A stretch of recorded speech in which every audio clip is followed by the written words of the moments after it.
23%. If I told you that the unemployment rate was 23%, you'd probably think that's pretty insanely bad.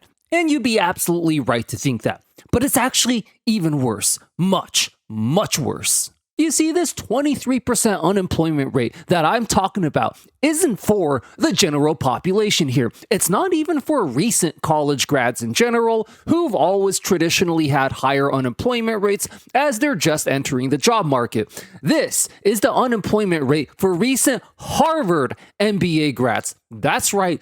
Even for the best and the brightest, hailing from the most prestigious university in the history of the world, even they can't get jobs anymore. Just like you and me. According to the Wall Street Journal itself, the once guaranteed prestige of earning an MBA from elite institutions like Harvard, Stanford, or Wharton is no longer a surefire ticket into high-paying jobs. With an increasingly volatile job market, even the most coveted degrees are facing challenges. Reports suggest that many recent graduates from these top-tier programs are struggling to secure employment, painting a stark picture of the current economic landscape. Now, what's even more shocking than this 23% figure in and of itself is that this is actually an extremely new and recent phenomenon. When it comes to Harvard grads, in 2022, just 2 short years prior, the unemployment rate for recent Harvard grads was only 10%. It's literally more than doubled in just a few short years. So, what the hell is even going on here? Well, we'll talk about why this is happening in just a second here. But first, I just gotta say, I really look forward to the next evolution of boomer gaslighting, manipulation, mental gymnastics, and coping. I really want to see what it's going to be at this point. I mean, first it was, well, you're just lazy and you just need to work harder. Then it became, well, you need to go to college and get a degree. Any degree is fine, just get one. Then it became, well, you can't get just any degree. It needs to be something useful, like learning to code. Then when that advice failed because, well, of course it did, it became, well, you need to actually go to a good college, not just any school. So now that even the best and brightest from literally the best and most prestigious college out there, now that even they can't get jobs anymore, what's the next thing we have to do now? Hey, you can't just go to any university on Earth now, can you? You gotta go to the most advanced Type 7 alien civilization in Alpha Centauri and get a degree there on how to build Dyson spheres. That's how you'll get a job. Part 2, the culprit. Alright, so let's just cut to the chase immediately here. The main culprit for why all this is happening is AI. We've all heard by now about how the AI revolution is going to take just about everybody's jobs, but an important point that gets lost in this conversation is that this transition isn't going to happen in a singular exact moment. It's not as if every day, one day, everything's just going to be the same as usual, and then the next day, the robots just suddenly take over everything. I mean, it happens at a gradual, increasingly exponential pace. And that's exactly what's going on already right now as we speak.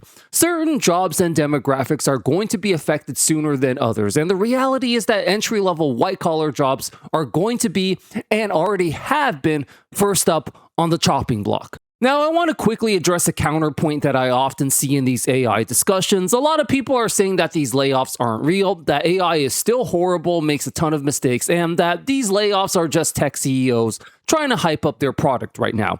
Now, those of you who follow my channel know that I'm definitely no fan of billionaires at all, and I definitely agree that they have a vested financial interest in the narratives they're pushing about AI. That being said, so does literally everyone. Everyone hates AI right now, understandably so, and this has created a massive financial incentive for people to get rich off bashing AI right now as well. I'm a YouTuber myself, so I know very well how all this works. A few YouTubers made a video about how AI is a bubble, how replacing humans with AI has been a disaster. These videos did extraordinarily well in terms of views and clicks, and so other creators caught on and realized they too could profit massively by hopping on the AI hate train. And so they did. Now, maybe they actually believe what they're saying. Maybe they just figured, hey, if I can make some money off it too, then why not? I don't know them personally, so I'm not going to speculate as to what's in their hearts. But what I can tell you for a fact is that all the people downplaying AI right now have just as much of a financial conflict conflict of interest as billionaires do. So the moral of the story is you just can't trust anyone when it comes to this issue, as it's just such an emotionally charged issue with massive conflicts of interest on every side of the equation. So here's my objective and unbiased take on the matter. I think the truth is somewhere in the middle. I don't think AI is capable of replacing entire human teams just yet. And I agree that AI can sometimes make egregious, horrible mistakes. But so can humans. We talk about ChatGPT hallucinations all the time, but it's not as if humans never hallucinate or make mistakes themselves either. Now, when it comes to a highly experienced professional with years or decades of experience, sure, an AI can't probably replace them just yet. But when we're talking about entry-level jobs for young people who not only could be, but should be making a lot of mistakes in the beginning, as that's just part of the learning process, AI can definitely push them out of the job market. And that's exactly what we're seeing right now. Even when it comes to Harvard graduates, advancements in artificial intelligence and automation are projected to lead to substantial layoffs and job eliminations on Wall Street, a traditional hiring ground for hotshot MBAs in finance. Based on a survey conducted by Bloomberg Intelligence, featuring input from Wall Street giants like Citigroup, JP Morgan Chase, and Goldman Sachs, operation jobs are most at risk, according to Forbes. Now, whether or not you want to believe the AI hype is real, there's one thing that undeniably is real. The layoffs are real. The hiring freezes are real. The horrific job market is real. Now, is it possible AI is just a smokescreen for something else? Sure, but it doesn't change the real-life, lived experiences of thousands of people who either got laid off and can't find their first entry-level job. The hopium or copium that these anti-AI influencers are trying to sell you is that once these companies realize how bad AI really is, they're going to come back begging for you to work for them again after they laid you off in record numbers in the first place. Let's say, for the sake of argument, that they're right. Even if this were to happen, this just gives me icks all over the body. It's literally like if your ex were to cheat on you, then dump you for somebody else, but then come back begging for you to take her back after realizing how shitty the new guy was. Like, even if she wants you back, do you really have such low self-respect that you're just gonna happily take her back after that total betrayal? And that's exactly what it'd be like to go back to work for a company that laid you off for AI in the first place. And I get it. Under this system, people need jobs because people have bills to pay. But the solution isn't to beg on your knees for the increasingly rapidly diminishing amounts of jobs available. The solution is to overhaul the system entirely so that we're not dependent on jobs anymore. It's time for universal basic income and the beginning of the transition into a post-labor economy where jobs are optional the way they always should have been. Part 3, we were right all along. So this is the part of the journey where it's simply time to declare a victory and announce that we were right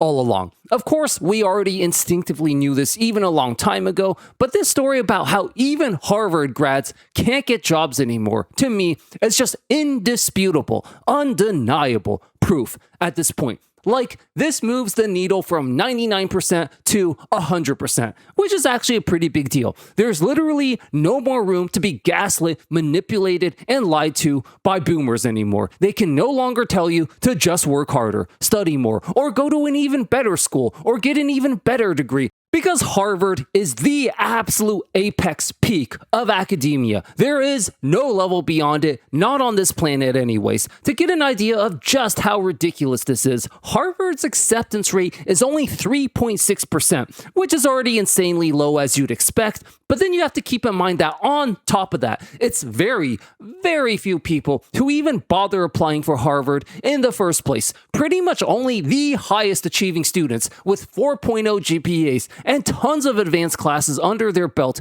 even bother applying for Harvard in the first place, as it's totally pointless for everybody else. We're not even talking about the 1% anymore. We're talking the 0.1 or even 0.01% right now. And yeah, in this job market and in this economy, just like you and me, they even can't get a job either. Now, the most absolute hilarious thing I read in this article was that it found a supposed silver lining that it desperately tried to portray as the saving grace of this situation. I kid you not, the silver lining it found was that at least Harvard grads generally come from rich elite families, and thus they can at least live with their parents if they can't find jobs. It's definitely a bad market, explains one unnamed Harvard Business School MBA student in Poets and Quants, a college-focused blog. But most of my friends who tempered their expectations were able to land great positions.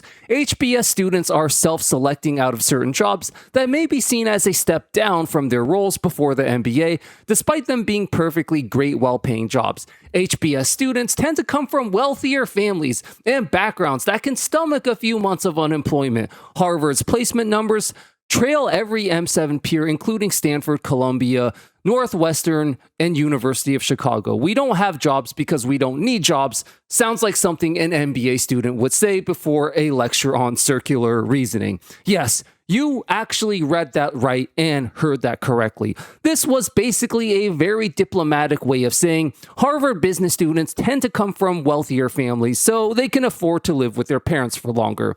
And here we are, being told that we were losers and failures for living in our parents' basement, that we needed to get our shit together and get a job. And literal Harvard grads are finding themselves living in the exact same parents' basement as we are. Well, actually, no. They probably at least get to live in their parents' nice fancy mansion with a courtyard because, as you just read, hey, the saving grace in all this isn't that the economy is getting better. It's not that life is getting any easier. It's that at least these Harvard grads come from rich elite families and can live with them for longer. And as far as tempering your expectations go, this is just something a Harvard grad should not have to do and didn't have to do at any previous era. Not only is it not something a Harvard grad should have to do, it's not something they can even afford to do. Well, unless they come from a rich elite family, of course. The biggest factor in all of this that we haven't even talked about yet is the insane amounts of tuition you had to spend to get an education at Harvard in the first place. According to the same article, tuition costs for a Harvard MBA